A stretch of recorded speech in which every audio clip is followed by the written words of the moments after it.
மிகப்பெரிய எதிர்பார்ப்பில் ஹும்பாலா ஃபிலிம்ஸ் தயாரிப்பில் பிரபாஸ் அவர்களுடைய நடிப்பில் வெளிவந்திருக்கக்கூடிய சலார் கேஜிஎஃப் 1-2 படங்களை யாருனாலையுமே மறக்க முடியாது. அந்த படத்தை இயக்குன பிரசாந்த் நீல் அவர்களுடைய இயக்கத்தில் தான் சலார் திரைப்படம் ரிலீஸ் ஆயிருக்கு. மாசா எடுத்திருக்காங்க. படத்துக்கு முன்னாடி ரிலீஸ் ஆன டீசர் ட்ரெய்லர் எல்லாமே மிகப்பெரிய அளவில் ஒரு மிகப்பெரிய வெற்றி அடைஞ்சிச்சு அப்படின்னு சொல்லலாம். முதல் நாள் வசூல் என்ன அப்படின்னு பார்த்தீங்கன்னா உலகளவில் கிட்டத்தட்ட 178 கோடிக்கு மேலே வசூல் செஞ்சு முதல் நாள்லேயே இந்த படம் மிகப்பெரிய சாதனையை பண்ணியிருக்கு. இப்போ ரெண்டாவது நாள் பார்த்தீங்க அப்படின்னா உலகளவில் கிட்டத்தட்ட 260 கோடிகளுக்கு மேலே வசூலாயிருக்கு.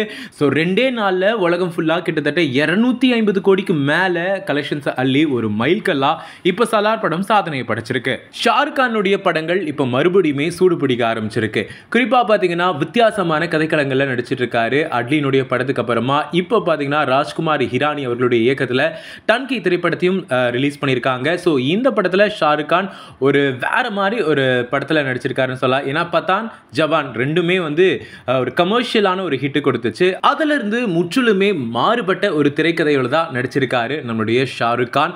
டன்கி ஸோ இதுவுமே இந்த வருஷத்தினுடைய ஹிட் லிஸ்ட்டில் ஷாருக் கானுக்கு ஆட் ஆயிருக்கு. கடந்த 3 நாட்களில் கிட்டத்தட்ட பார்த்தீங்க அப்படின்னா 160 crore மேலே வசூல் சாதனையை பண்ணியிருக்கு.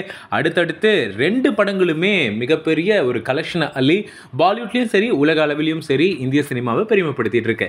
இதே மாதிரி தொடர்ந்து நம்மளுடைய சினிமா சார்ந்த விஷயங்களை நீங்க தெரிஞ்சுக்க மறக்காம நம்ம சேனலை சப்ஸ்கிரைப் பண்ணிக்கோங்க.